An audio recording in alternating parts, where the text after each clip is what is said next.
என்னை தேடும் இறைவனே, உம்மை நாடி வருகிறேன்.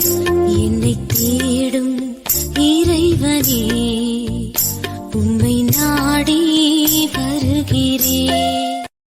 ஏப்ரல் 12ஆம் தேதி. இன்றைய தியானத்தின் தலைப்பு இது போதும்.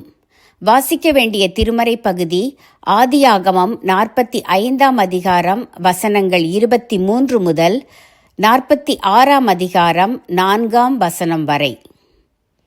யோசேப்பு தன் தகப்பனுக்கு எகிப்தின் உச்சிதமான பதார்த்தங்களும் வழிக்கு தானியமும் அப்பமும் மற்ற தின்பண்டங்களும் அனுப்பினான். ஆதியாகமம் 45:23.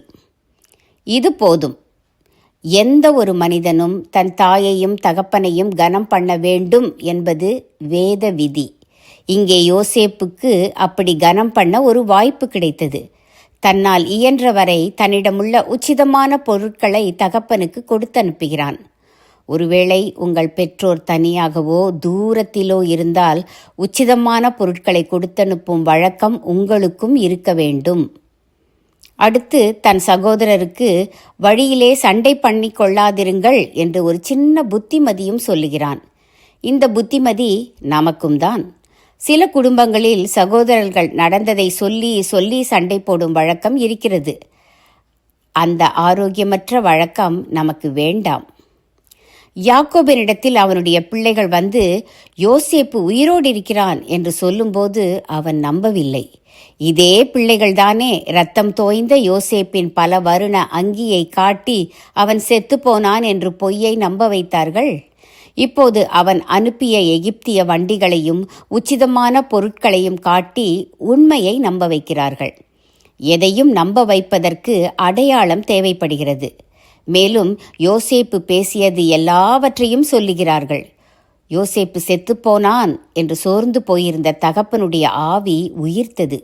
இது போதும், நான் மரணம் அடையும் முன்னே போய் அவனை பார்ப்பேன் என்று உற்சாகமடைகிறான்.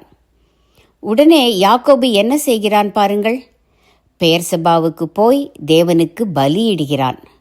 வாழ்க்கையில் நல்லது நடக்கும்போது உடனே தேவனை நினைத்து நன்றி கூறும் பழக்கம் வேண்டுமல்லவா? தன்னை தேடி வந்து பலியிட்ட பிள்ளையிடம் தேவனும் பேசுகிறார். யாக்கோபு அந்நிய தேசமாயிற்றே என்று பயப்படாமல் எகிப்துக்கு போக வேண்டும் என்றும் அவனுடன் தேவன் தாமே வருவதாகவும் கூறுகிறார். அங்கே யாக்கோபை பெரிய ஜாதியாக்குவேன் என்கிறார். ஒரு சமயம் அப்போதிருந்த எகிப்திய மன்னன், இஸ்ரவேல் புத்திரராகிய ஜனங்கள் நம்மிலும் ஏராளமானவர்களும் பலத்தவர்களுமாய் இருக்கிறார்கள் என்று கவலைப்படும் அளவுக்கு தேவன் யாக்கோபின் மக்களை பெரிய ஜாதியாக்கிவிட்டார் என்று யாத்திராகமம் 1ஆம் அதிகாரம் 9ஆம் வசனம் கூறுகிறது. ஆபிரகாமின் காலத்தில் ஊர் என்ற கல்தேயரின் பட்டணத்தை விட்டு அவன் கானானுக்கு போனான். இப்போது ஆபிரகாமின் பேரன் கானானை விட்டு எகிப்துக்கு போகிறான். எல்லாம் இறைவனின் திட்டம்.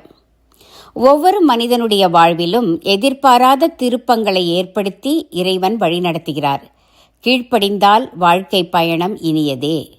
ஒவ்வொரு மனிதனுடைய வாழ்விலும் எதிர்பாராத திருப்பங்களை ஏற்படுத்தி இறைவன் வழிநடத்துகிறார்.